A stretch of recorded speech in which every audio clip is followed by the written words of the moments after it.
And actually, when we were called up, travelling up to Liverpool, the Lytham St. Anne's in Lancashire, which was the training base of the King's Regiment for basic infantry training. The basic training lasted for about 14 weeks, and then from there you went before a personal selection officer. So he does an interview on you, and he asks you, well, you went to a grammar school as he sees on the form? Yes. What were you good at? Physics, chemistry, and biology, and usual business. And the next thing, they select you purely on what you tell them. So I wound up in the Royal Army Medical Corps. So I spent quite some time in Aldershot, which is an army barracks town. And from there you go, and then finally they were looking for people to serve on troop ships. Now a troop ship carries 2,000 to 3,000 men, but on board, because of the problems with accidents and whatnot, there was a small 4-bedded hospital on board. Two GPs, army GPs that is, and then an army staff, ordnance people. So on the first ship was 16 of us were army staff with 2 doctors and the usual business on board for looking after injured people. My first trip was on the Georgic out of Liverpool with about 3,000 troops on board, dropping them off in the Middle East at Haifa and the bottom end of the Suez Canal. And then once that was completed, we come back again to either Liverpool or Tilbury. See? So he would come back and forth. And the second trip, I think, if I remember rightly, was the Chitral, which was a B&I liner that carried pilgrims when it was peacetime, and we were put on there, and we literally did the Far East to Rangoon and places like that. When that finished, I was on a ship that carried the ex-prisoners of war from Rangoon back to Cochin in India, and then of course back to the UK. We did 3 trips 2 or 3 trips, back and forth. Well, when they came on board, it was something that you would witness. You've seen the people at Belsen, haven't you? You know how thin they were. In the concentration camps. Well, when these ex-soldiers and airmen or whatever they were came on board, they were emaciated. I don't think they'd had a decent meal in 3 or 4 years. And of course, obviously, they couldn't go back to the UK in that state. So they were well looked after, well fed. So you come in all the way back from Rangoon in Burma, up into the Indian Ocean, through the Mediterranean, back to Tilbury or Liverpool, I can't remember which, and they were looked after, almost like as if you were looking after your best friend and all that stuff. Well, it was just run like a hospital, you see. Routine temperatures. Some of them had what we call Far East problems. Have you seen somebody with elephantitis? He was complaining about his legs were all swollen up, both legs. And he touched one of them with a scalpel, whoop, and it popped the skin, and the contents shot all over the place. And that was something that you get in a place in the Far East, in Burma, you see, these kind of places.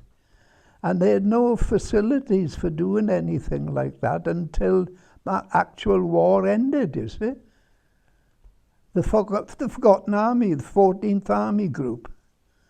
And it was led by a Welsh fella, Rhys. General Rees. That went on for 1, 2, 3 trips from the UK to Rangoon and Sri Lanka. It wasn't Sri Lanka then, it was Ceylon. And that's what, back and forth with about 3 trips. And then, of course, we're everywhere else, you see. When you arrive back in the UK, which, let's take the average is 2,000 odd squaddies on board, and you arrived in Tilbury. They were then taken over by that section of the army which was looking after this lot, and they simply, most of them went into hospital. For instance, if you docked in Southampton or Tilbury, you were taken to the military hospital at Netley in Southampton. Then, of course, they were looked after like outside patients. Most of these people had never been on a decent diet for 5 or 6 years. When you're on a ship at sea, you've got to follow certain routines for everybody on board. So you've got to follow all the exercises for lifeboat drill. You do it, in fact, it is done regularly because you have to occupy the minds of those people who are lying in bed and whatnot. You've got to drag them out onto the deck and all this stuff. It is a little bit, how shall I put it? Everything was repeated. Typically army repeated. We did smallpox injections, you know, we did the usual things well, that's what we did. But we had fully trained male nurses who were already on the ship when we joined it. The 2 doctors were permanently attached to the ship until they were relieved by another 2 doctors. And some of them were equipped enough to do small operations. You couldn't do big operations. And we just got this, everything. For instance, we still had the rear gun and the forward guns for fighting off U-boats and whatnot. They hadn't dismantled them. Well, there was one particular time when they were bombing, they were bombing the Saarbrücken or whatever they called it, and there were lots of them. But we didn't normally take part in it, but we were drafted in to unload a hospital ship. And by gosh, the bloody injuries that they'd had. And those are the things, we were always in a standby condition, you see, because we were now, well, that's waiting for something to happen sort of thing. They'd already well advanced into Germany by now, or the outskirts of Germany. The conditions, well, you had a straw mattress, a palliasse as they called it, and a straw pillow. That was your main stuff. That's what you slept on. There wasn't any of this business of sleeping on a nice soft bed with sheets and all that. And when they did, I was still in the army when they introduced national service. And that was pure luxury to some. Some of the people who'd been in the services, 39 to, say, 44, they were the first lot to be demobbed, most of them regular soldiers, but they were, when you would show them what the national service people coming in were, it was luxury. Because it was straw palliasses, straw pillows, food. Oh, good God, the food was, well, you can say, forget it. If you talk about food, you're not talking about food. Porridge in the morning, porridge, no bacon and egg or anything like that. Porridge and a piece of, not a piece of toast, no toast, a piece of bread, a square of bread with a dollop of jam on it out of a whopping big tin. That was your breakfast. and there was no cooked lunch or anything. Some Americans were billeted with us in, where was that? That was, I think that was Liverpool. Anyway, I can't, they brought out their packets of K rations. It was lovely stuff. God, the Yanks, even all they had to do was warm up a piece of meat. I was thinking about this the other day. The one ship that I remember, I'm positive it was an ex-Royal Mail steamer, it was a liner, you see, and we went from the Middle East, and then we went through the canal, that's right, and we went to Singapore. They opened a naffy in the main place in Singapore. You could have a bun, a hard, what do you call them? Rock cakes and cocoa. And that was that main club in Singapore. And from Singapore, we went up to Cochin in India, and then from Cochin to Japan.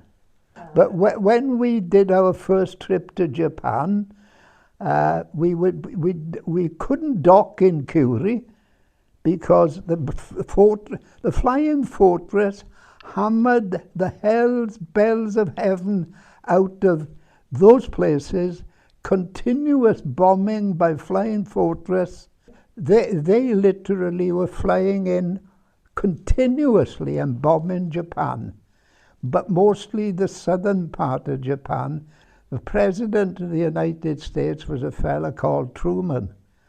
It had got to the point where the Yanks had taken island after island after island and finally came up to Okinawa, the big island which is the west part of the mainland of Japan. Decision had to be made whether to invade bodily the southern part of Japan, because Tokyo was halfway up the part of Japan, and the result of that was they decided to drop the atom bomb to save lives. First bomb that they dropped, it literally killed 70,000 people straight off. They dropped another one then further up the coast at Nagasaki. First one was Hiroshima, and the second one was Nagasaki. And they decided to surrender then after the second bomb. And we went there. I was there. I think it was on the Alcantara, one of Royal Mail's liners. When we were actually taken from our place. When we arrived there, we couldn't go alongside the ship now because the harbour and the shoreline was nothing but a mass of ruins, tangled steel girders. In addition to that, there was also a place where they built midget submarines. Well, they were sticking up like that on the shoreline by a crane. It was so much damage there that the ship couldn't go alongside. So the only way we could get ashore to go to this sacred island at Itajima. All those people that were there then, which was months after the bomb was dropped, all of them in bandages. Most of the people suffered from catastrophic burns. Everybody you came across. Yes. If you think about it from a common sense point of view, when that first bomb was dropped, and it didn't take a genius to count the numbers who were being brewed up all over the place. 75,000 on the first bomb. 75,000 followed 2 days, 3 days later, I think, or let's put it at a week on Nagasaki, and another 175,000. The Australians were the people that occupied the southern part of Japan. You know, the Australian Army then, the forces. And they came, give us a lift in the lorry from the dock area to to the main part, Hiroshima. We went by train to Nagasaki. And all these things were then waiting to be seen, to be looked at. If you know, that's what was open to you, see? Terrible. And if you stood where we were, I can remember it. I always describe it this way. We were standing by a cement building, you know, a concrete building with a really great big crack down it. Now, we didn't know what it was. It could have been a bank or whatever it is. All these kind of things, we weren't aware, you see, of what was really happening because communication's not all that good. To get the London overseas radio broadcast was a difficult business. The rough stay in port for those places is about 10 days. And then you were away, you come away from there. So when we were leaving Japan from Hiroshima, and I bought for 2 bars of palm olive soap, a Japanese tea set, 2 kimonos, and a German camera. The tea set is now in my own house, back home in Wales, and it's been there for 60 odd years. When we travelled back from Japan, we were then taken to the demobbed centre. We were demobbed there and then, and we given our little suit and our pair of shoes and all that ready stuff, and off we went with 48 quid.